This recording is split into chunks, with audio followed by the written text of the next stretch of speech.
Honored guests, the President of the United States and Dr. Jill Biden, accompanied by Javier Gomez.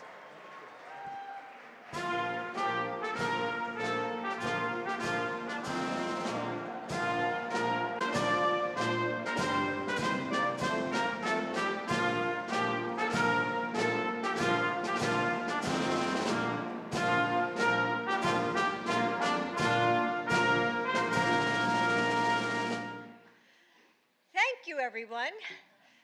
Finally, we're all back at the White House together. And doesn't this feel great?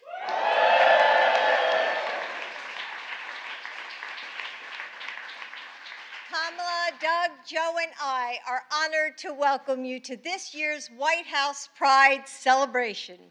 And truly, it's so wonderful to be with so many friends. You know, early in the campaign, Doug Chaston and I had the chance to come together for a Pride event. Do you remember that? I do. And it was, yes. In Las Vegas, I remember. So it was late on a warm October night in Las Vegas, and we were all candidates' spouses at the time, but there was an energy in the air that brought us all together, and we had the chance to get to know one another. And we made a promise then that our next Pride celebration would be on the South Lawn of the White House.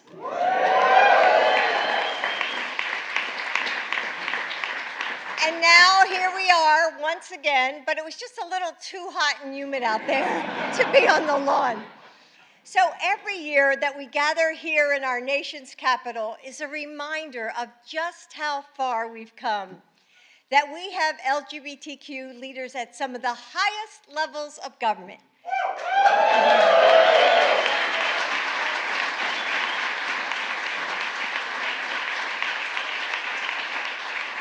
That we can gather to celebrate all of you.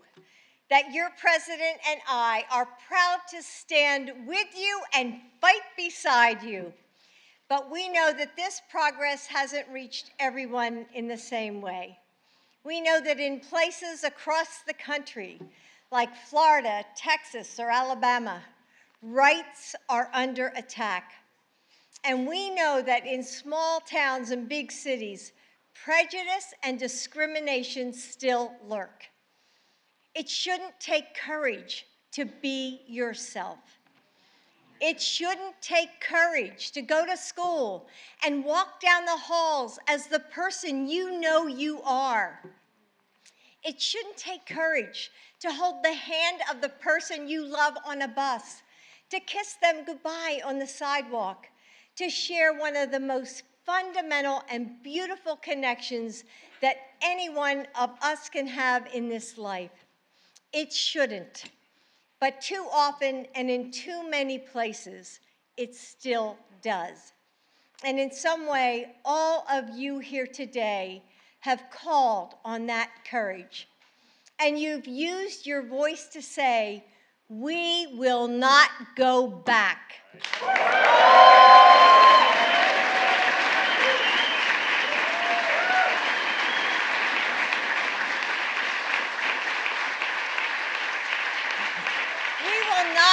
The progress that we fought for slip away.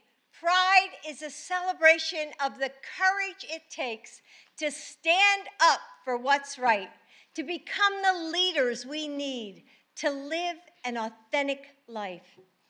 We recognize it as an act of bravery and beauty, of daring and defiance, and we look forward to a time when that courage is no longer needed, when all people in all places can feel the freedom and the joy that we feel here today. What Joe said 10 years ago was right. Love is love.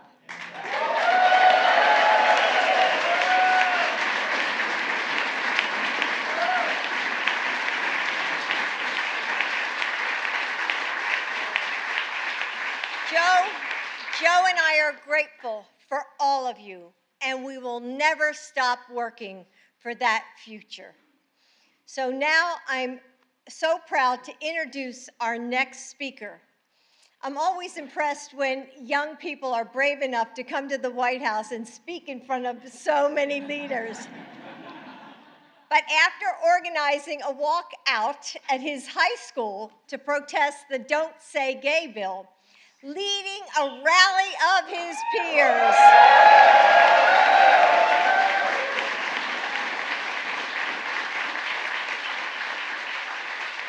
and publicly sharing his own story, I'm pretty sure that speaking at today's celebration is nothing he can't handle. Please welcome Javier Gomez.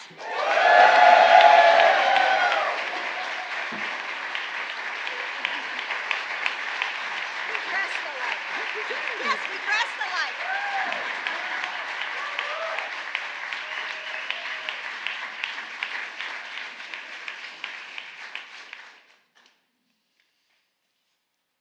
Thank you, Dr. Biden. I'm honored to be with you today, an educator who champions students, as well as with the President, Vice President, and Second Gentleman. My name is Javier Gomez. I use he, him pronouns, and I'm honored to be here with you all today. I'm an 18-year-old, proud, gay, Venezuelan American from Miami, Florida.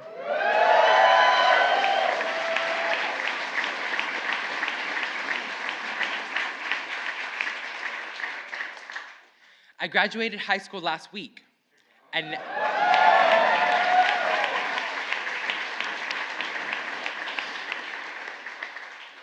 next fall, I will attend the Fashion Institute of Technology in New York City.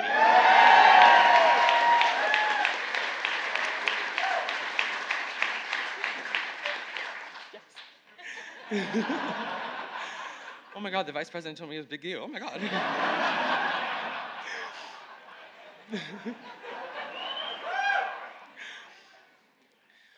When I was 5 years old, I knew I was different.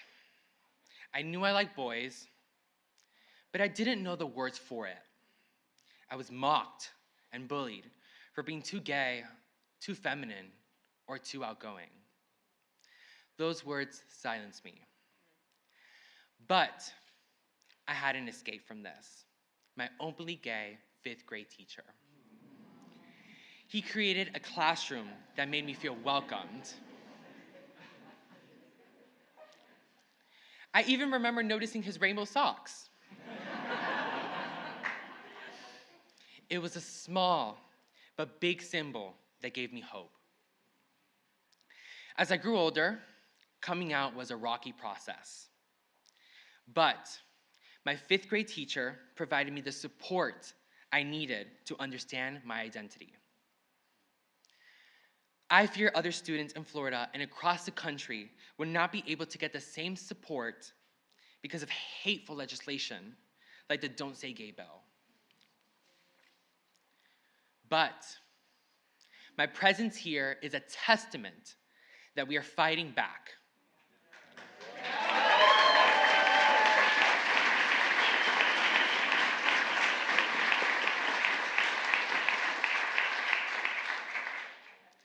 Because our lives are glorious, beautiful, and worthy. We deserve respect and love. And until we have that, we will fight, we will continue to fight for liberation. For months, I've been proud to work side by side with fellow students and allies in the community to fight back against this legislation that seeks to make schools in my state a more dangerous and hostile place to be LGBTQ+. We have traveled endless hours to Tallahassee to advocate and testify against the Don't Say Gay bill. We organized school-wide walkouts and rallies. And we looked into the eyes of those pushing this cruel and dangerous legislation and said, it's okay to be gay.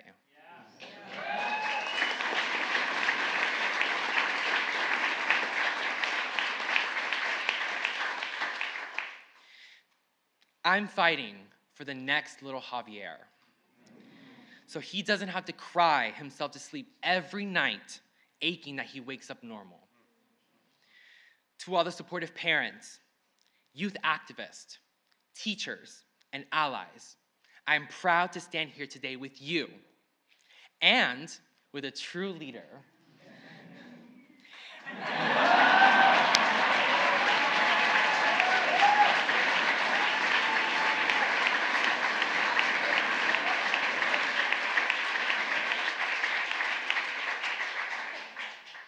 A leader who is not just speaking up for us, but standing up for us with action against these extreme attacks.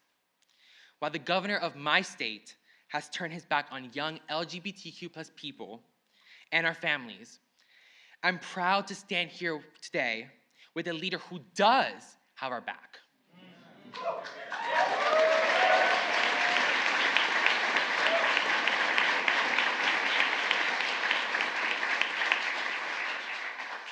It is my greatest honor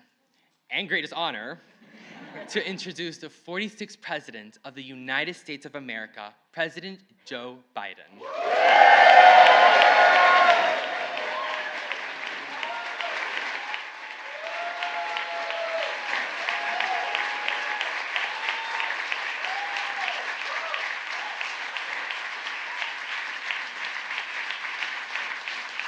Thank you.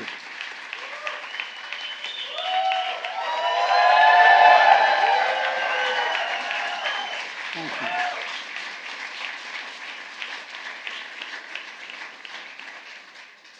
My name is Joe Biden. I'm Joe Biden's husband and Valerie Biden's brother.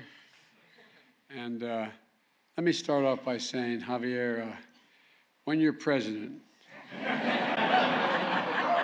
and they say, Joe Biden's out in the waiting room, promise me you won't say Joe who. Okay.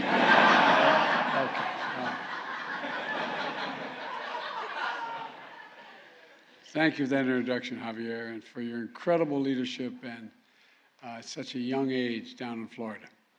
You know, who knows, maybe, as I said, someday you'll be standing here. And Jill just mentioned, along with Kamala and Doug, it's great to see so many friends, and I mean that, friends here in Pride Month, here in the White House. Speaker Pelosi is here, God love her. Thank you, Madam Speaker.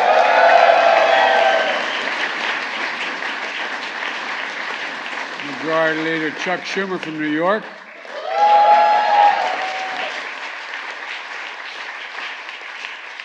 Senator Tammy Baldwin is here, too.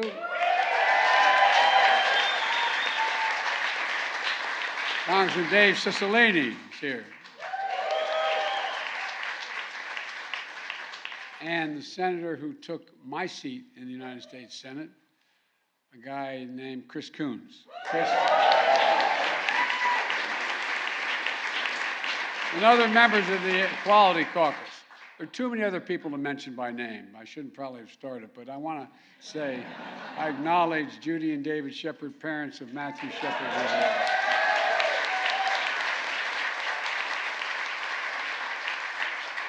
We spent some time together at a very difficult time, and at the time. And what you've done and what Matthew did and what all of it are, I mean, look what's happened. In no small part because of you. I mean that sincerely. It's good to see you both again. It really is.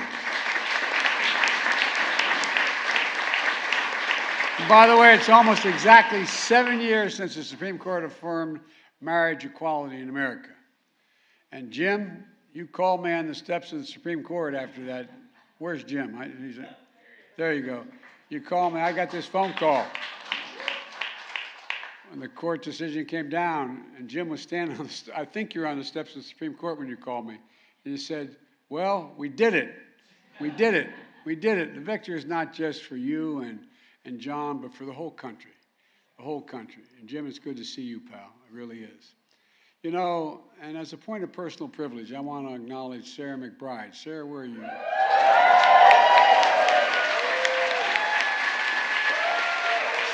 Sarah used to work for our deceased son, Bo, in the Attorney General's office in Delaware. She's the first transgender state senator in history. And when I served as vice president, Sarah was an intern in the White House as well. That's why I kept my office going. As I said, she also worked for our beloved son, Bo, as the Attorney General, and they passed. Anyway, they did a lot. They did a lot together. Sarah, you're wonderful to see you, kiddo. Look, last year we hosted this event, and the message is simple. Pride is back at the White House. It really is. And from day one, this has been the most pro-equality administration in history, led by guys like Pete Buttigieg.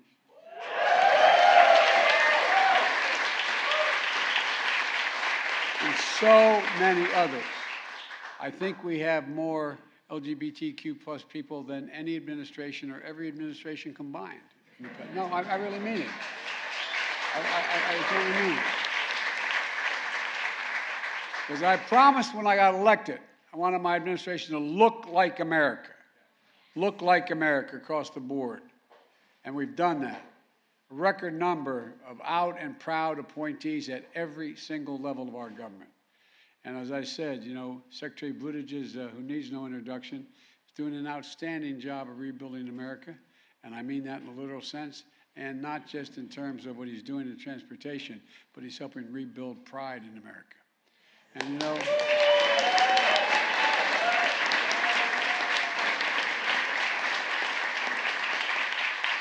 and my public spokesman, Karine Jean-Pierre, is making history at the table.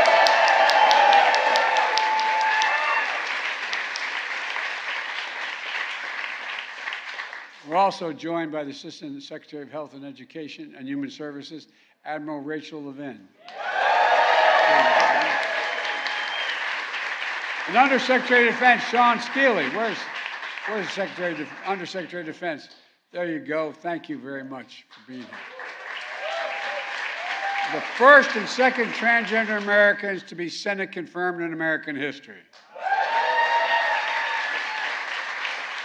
Let me say, as Commander-in-Chief, I'm proud to have ended the un-American ban on transgender Americans serving in our military.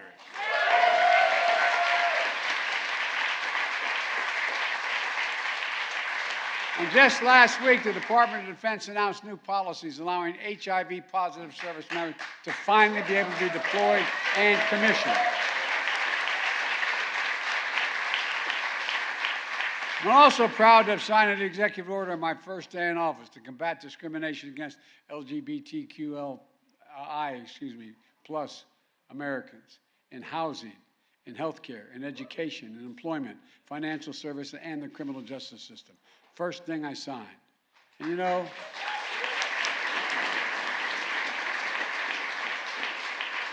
no one knows better than the people in this room we have a lot more work to do. A lot more work to do. I don't have to tell you about the ultra-MAGA agenda attacking families and our freedoms. 300 discriminatory bills introduced in states across this country. In Texas, knocking on front doors to harass and investigate parents who are raising transgender children. In Florida, going after Mickey Mouse, for God's sake. That's right close to home. No, but think about this. All of you in this room know better than anyone that these attacks are real and consequential for real families. For real families. Just look at what happened in Idaho last weekend. 31 white supremacists stopped just before they reached the Pride celebration, where they apparently planned to unleash violence on people gathering peacefully in a show of their pride. I'm grateful for the swift response of law enforcement, and they responded. They responded. Violent attacks on the community, including ongoing attacks on transgender women of color, make our nation less safe because the attacks are more than ever last year, and they're on pace again this year. They're disgusting, and they have to stop. Right now, there are young people sitting in their bedroom, doors closed, silent, scrolling through social media, staring at the ceiling, wondering if they'll ever be loved, ever marry, ever have a family and be accepted by their own family sometimes. Our son started an organization before he died to make sure that people understood what it meant, going all around the country, letting people know, trying to train families, the mothers and fathers, brothers and sisters of LGBTQ plus people, that they have to reach out, embrace, and love their blood. Allow them to be themselves. Or whether they should even be here on earth, as a lot of folks wonder. I found my friends, some of my gay friends, I've asked them, what was it like as a kid? I can't imagine what it's like. Locking yourself in that room and wondering, just staring at the ceiling, just wondering. And I would note parenthetically that we owe an awful lot to those early folks who had the courage to stand up.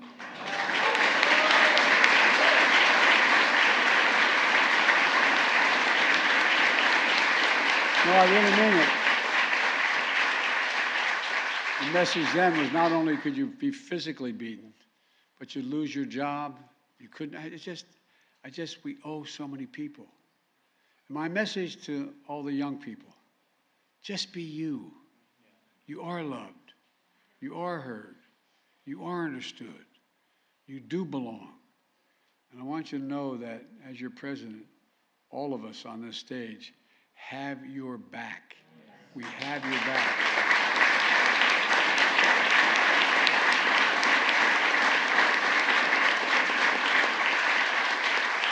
We see you for who you are, made in the image of God and deserving dignity, respect, and support.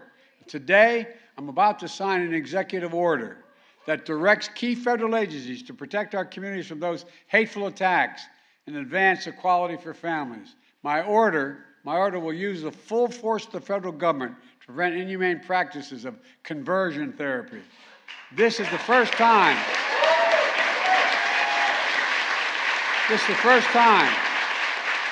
the federal government is leading a coordinated response against this dangerous, discredited practice.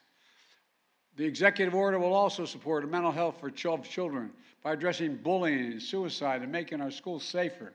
Addressing the nation's mental health crisis is a key pillar of the unity agenda I announced in the State of the Union address. My executive order also will take on discrimination that children and parents face in foster care. I'm also going to support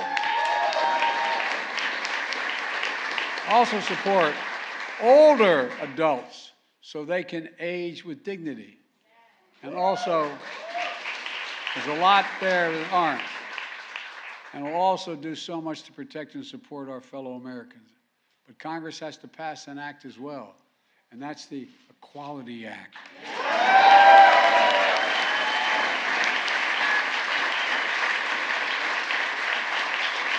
Which will enshrine the long overdue civil rights that protects all Americans, every American. Let me close with this. We're in a battle for the very soul of this nation, and that's not hyperbole. We're in a battle for the soul of the nation. When I look around this room here and all you here today, it's a battle I know we will win. We will win.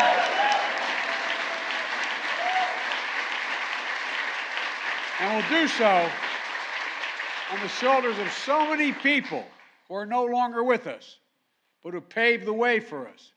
People like Gloria Allen, known as Mama Gloria, who transitioned in 1950s and who passed away just 2 days ago. People like the legendary advocate, Mr. Vad.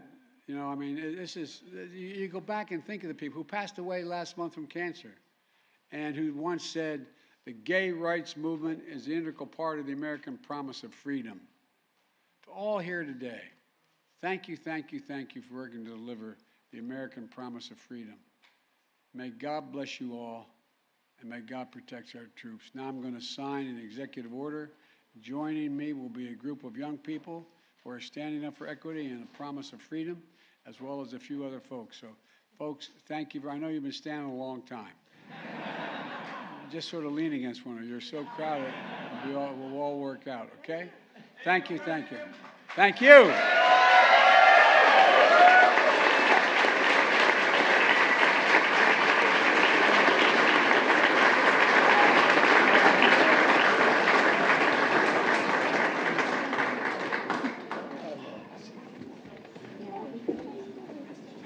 advancing equality for liberation, for lesbian, gay, bisexual, transgender, queer, and intersex individuals.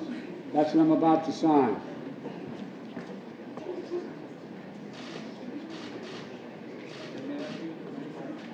And we usually give a pen to everyone who's part of this, but I only have one with me today, and Mr. President, it's yours.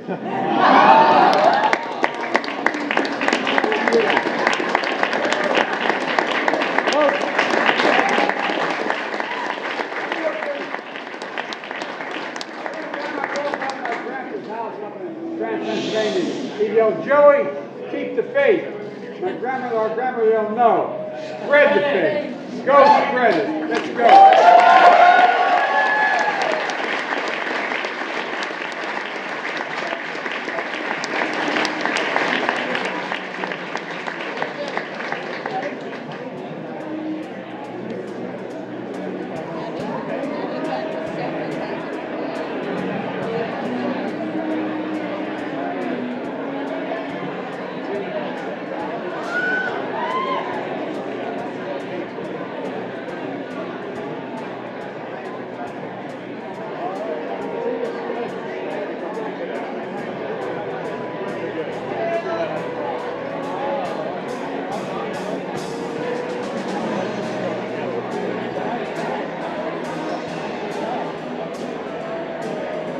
Good.